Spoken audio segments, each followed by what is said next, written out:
Assalamualaikum warahmatullahi wabarakatuh. Perkenalkan, kami dari mahasiswa Universitas Muhammadiyah Sukabumi dari program Administrasi Publik kelompok 1 yang akan membahas materi mengenai pengambilan keputusan.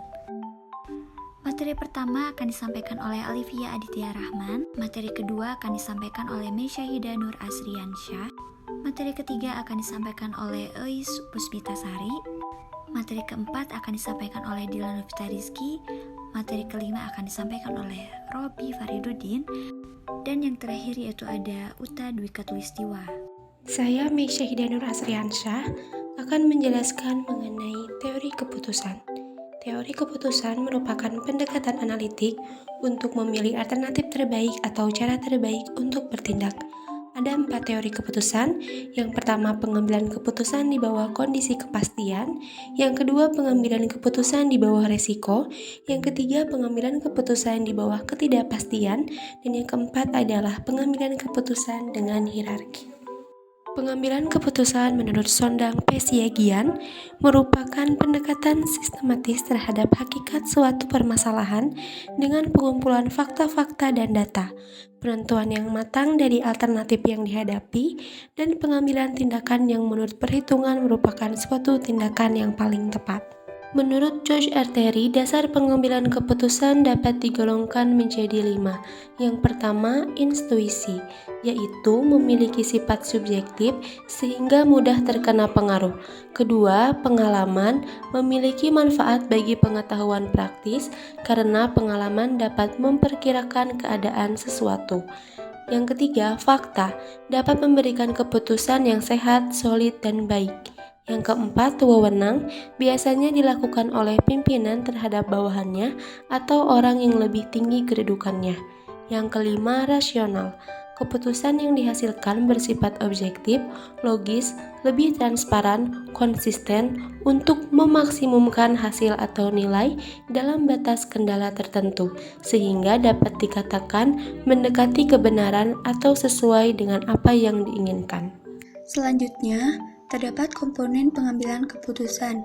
Komponen pengambilan keputusan menurut Martin Starr, yang pertama ada penetapan tujuan, yaitu untuk mengetahui untuk apa sebuah keputusan dibuat.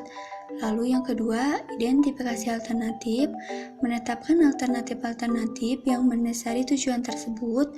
Yang ketiga, uncountable event, yaitu pengambilan alternatif harus mampu melihat kondisi sekarang terhadap kondisi yang akan datang. Yang keempat, sarana mengukur hasil, yaitu untuk mengukur harus ditetapkan alat atau sarana yang menjembatani antara keputusan terhadap realisasi. Dalam hal ini, alat atau sarana ukur yang dimaksud adalah sebagai pembanding.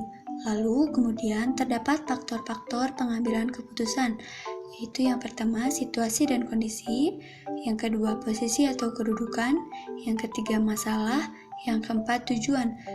Untuk faktor situasi dan kondisi, faktor ini sangatlah memegang peranan terhadap keputusan. Jika pengambilan keputusan tidak mengindahkan faktor ini, besar kemungkinan hasil keputusan yang akan dibuat akan sangat tidak berarti atau keputusan yang sangat lemah. Lalu, faktor posisi atau kedudukan.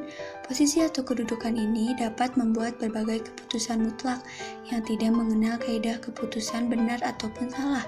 Dalam hal ini, penerimaan dari hasil pengambilan keputusan melalui faktor-faktor kedudukan lebih mudah diterima oleh orang yang di bawah posisinya.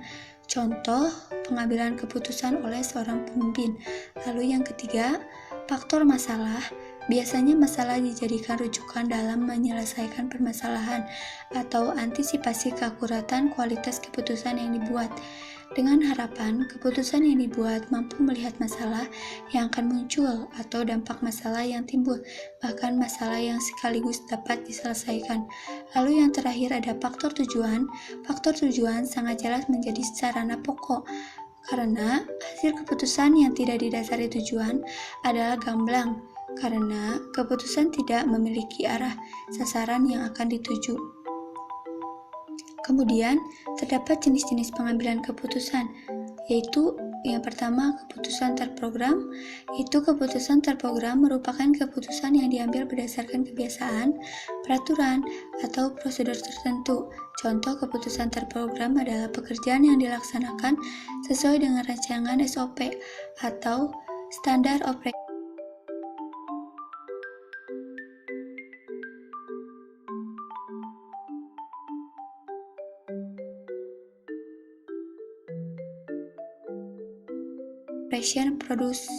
Prosedur yang sudah dibuat sedemikian rupa.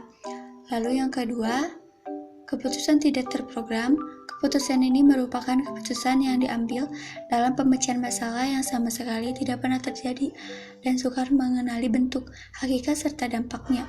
Keputusan tak terprogram adalah keputusan yang secara relatif tidak berstruktur dan muncul lebih jarang daripada keputusan terprogram.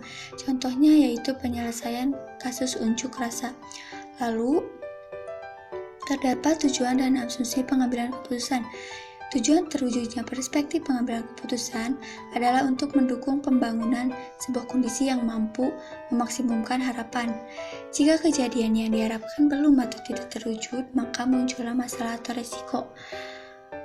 Lalu, terdapat asumsi pengambilan keputusan. Asumsi disusun untuk menyederhanakan kerumitan dalam teori dan model yang digunakan. Berikut asumsi yang harus terpenuhi di antaranya, yaitu keputusan wajib diambil dengan rasional, keputusan diimplementasikan untuk pengoptimalan hasil, keputusan berawal dari definisi dan menyatakan masalah. Pengambilan keputusan merumuskan sebuah target yang lengkap, pencarian data dan informasi yang relevan dalam usaha menghasilkan beberapa kriteria.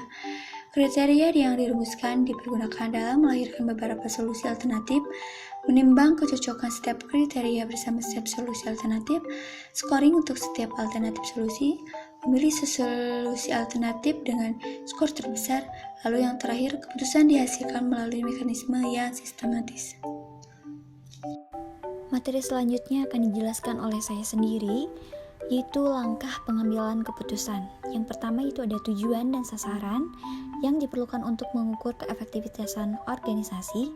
Yang kedua, persoalan terletak dalam hasil yang dicapai selalu rendah jika dibandingkan dengan penetapan sasaran atau sasaran terlalu tinggi sehingga tidak dapat dicapai.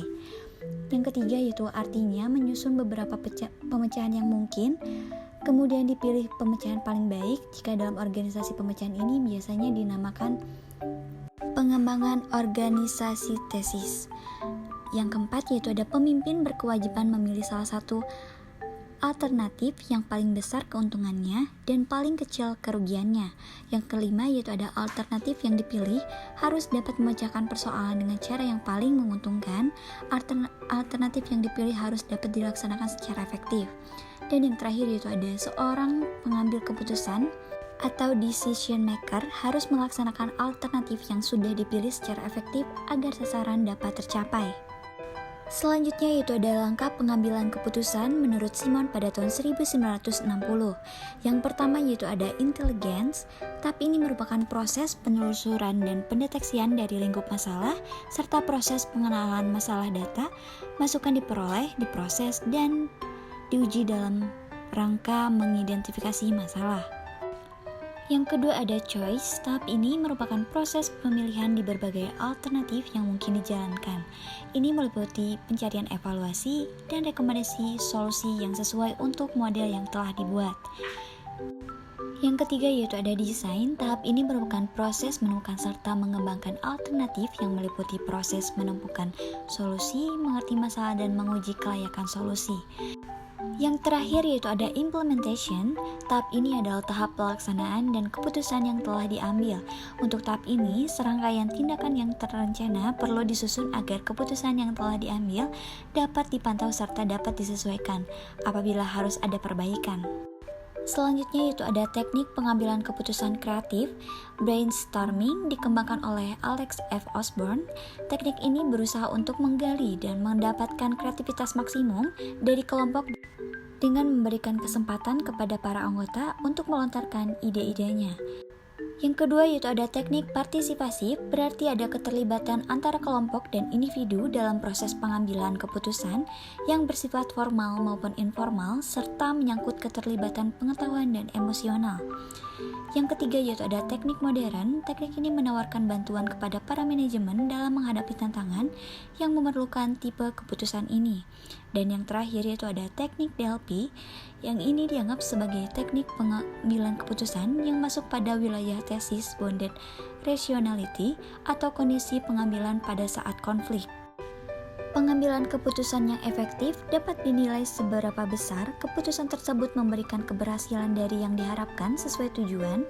Menurut Manuli yang pada tahun 1986 bahwa pengambilan keputusan yang efektif adalah dengan 5 tahapan kategori, yaitu yang pertama yaitu ada menerima tantangan, yang kedua mencari alternatif, yang ketiga penilaian alternatif, yang keempat menentukan pilihan menjadi terikat, yang kelima yaitu ada berpegang pada keputusan. Metode pengambilan keputusan. Di sini ada 4 komponen. Yang pertama yaitu ada pemerintah. Komponen utama dari kepemimpinan otoritatif karena sering memberikan solusi tercepat dengan sedikit atau tanpa masukan. Yang kedua berkonsultasi. Metode ini melibatkan atau memperoleh wawasan dari orang lain, tetapi hanya kemungkinan satu individu untuk membuat keputusan akhir. Yang ketiga itu ada voting. Voting terjadi ketika semua opsi didiskusikan secara terbuka dalam pengaturan kelompok, sehingga pembicara meminta pemungutan suara. Yang keempat yaitu ada konsensus. Ini adalah diskusi kelompok di mana semua pihak mempresentasikan semua alternatif dan sudut pandang sampai mereka mencapai kesepakatan. Model pengambilan keputusan ada 3. Yang pertama itu ada model rasional. Proses pengambilan keputusan yang terdiri dari serangkaian tahapan yang harus dilakukan oleh atau para tim guna memperoleh hasil yang logis dan akurat. Yang kedua yaitu ada model rasionalitas terbatas, yaitu proses pengambilan keputusan yang memungkinkan para pengambilan keputusan mengambil solusi yang berbeda meskipun persoalan yang dihadapi sama, mengingat setiap individu memiliki tingkat kemampuan dan personality yang berbeda. Yang ketiga itu ada model politik. Proses pengambilan keputusan yang bertujuan untuk memenuhi kepentingan kekuasaan tertentu atau stakeholder, sehingga keputusan yang diambil sangat dengan intervensi. Perbedaan model rasional dengan model rasional yang dibatasi. Yang pertama itu ada model rasional. Yang pertama ada pengetahuan dan informasi sudah tersedia. Yang kedua pengambilan keputusan berbiaya sangat murah atau mendekati tanpa biaya. Yang ketiga pengambilan keputusan berbiaya sangat murah atau mendekati tanpa biaya. Yang keempat seluruh alternatif memungkinkan dapat dihasilkan. Yang kelima solusi dipilih melalui kesepakatan bersama secara bulat. Yang keenam yaitu solusi yang dipilih adalah terbaik atau bagi organisasi. Yang selanjutnya itu ada model rasional yang dibatasi. Yang pertama yaitu ada pengetahuan dan informasi terbatas pengambilan keputusan. Yang kedua pengambilan hakikat biaya manajerial atau biaya informasi. Yang ketiga yaitu pengambilan keputusan dipengaruhi oleh tingkat frekuensi dan nilai dari pengambilan keputusan. Yang keempat hanya sejumlah alternatif yang memungkinkan dapat dihasilkan. Yang kelima solusi dipilih melalui kompromi atau saling tawar dan akomodasi antara koalisasi organisasi. Yang terakhir yaitu ada solusi yang dipilih memuaskan bagi sebuah organisasi. Gaya pengambilan keputusan. Gaya pengambilan keputusan adalah cara atau respon yang dilakukan seseorang dalam rangka pengambilan keputusan. Dalam pengertian ini, gaya pengambilan keputusan adalah cara-cara unik yang dilakukan seseorang di dalam membuat keputusan-keputusan, baik untuk dirinya, orang lain, maupun organisasi. Menurut Didin Kurniadin dan Imam Machali, terdapat 2 gaya pengambilan keputusan, yaitu gaya rasional dan juga gaya intuitif. Kini saya akan menjelaskan tentang gaya rasional. Gaya pengambilan keputusan rasional ini bercirikan adanya kepastian berdasarkan pada hal yang rasional dan masuk akal, kemampuan yang tinggi dalam perencanaan, kepercayaan yang tinggi, cenderung menyelesaikan tugas dengan kontrol yang tinggi. Keputusan rasional cenderung berusaha untuk merumuskan pengambilan keputusan dengan banyak menitik beratkan penalaran rasional. Nah, di sini pun ada gaya intuitif. Gaya intuitif ini lebih mengutamakan perasaan, kesadaran emosional, fantasi, dan kadang-kadang bersifat impulsif atau yang bisa disebut cepat mengambil keputusan. Pengambilan keputusan intuitif adalah suatu proses tak sadar yang diciptakan dari dalam pengalaman yang tersaring. Dalam hal ini, tidak berarti analisis rasional sama sekali tidak berjalan. Lebih tepatnya antara faktor emosional, fantasi, dan rasional saling melengkapi. Hanya saja aspek emosional lebih dominan, keputusan yang diambil berdasarkan intuisi bersifat subjektif. Nah, di sini ada 8 poin dalam kondisi yang memungkinkan orang menggunakan pengambilan keputusan intuitif. Di antaranya, 1. Ada ketidakpastian dalam tingkat yang tinggi. Poin 2. Hanya ada sedikit presiden untuk diikuti. Yang poin 3, hal-hal yang dihadapi kurang dapat diramalkan secara ilmiah. Yang keempat itu ada fakta-fakta terkait terbatas. Yang kelima itu ketidak dengan jelas menunjukkan jalan untuk diikuti. Yang keenam itu ada data analisis kurang berguna. Yang ketujuh itu ada beberapa penyelesaian alternatif yang masuk akal untuk dipilih dari antaranya dengan argumen yang baik masing-masing. Dan yang ke-8 itu ada waktu terbatas dan ada tekanan untuk segera mengambil keputusan cepat. Adapun di sini metode pendukung pengambilan keputusan AHP. AHP ini merupakan suatu metode pendukung keputusan yang dikembangkan oleh Thomas L. Satie. Ini akan menguraikan masalah multifaktor atau multi kriteria yang kompleks menjadi suatu hierarki. Nah, di sini ada 8 poin langkah-langkahnya. Yang ke-1 itu mendefinisikan masalah dan menentukan solusi yang diinginkan. Yang 2, membuat struktur hierarki yang diawali dengan tujuan utama. Yang ketiga itu mendefinisikan perbandingan berpasangan sehingga diperoleh jumlah penilai seluruhnya ditentukan dengan persamaan. Membuat matris perbandingan berpasangan yang menggambarkan kontribusi relatif atau pengaruh elemen terhadap tujuan atau kriteria yang setingkat di atasnya. Poin 5 ini menghitung nilai eigen atau normalisasi dan menguji konsistensinya. Jika tidak konsisten, maka pengambilan data harus diulangi. Poin 6 ini mengulangi langkah yang ketiga, keempat, dan kelima untuk seluruh tingkat hierarki. Poin 7 itu ada pun menghitung vektor eigen dari setiap matris perbandingan berpasangan yang merupakan bobot setiap elemen untuk penentuan prioritas elemen pada tingkat hierarki terendah sampai mencapai tujuan.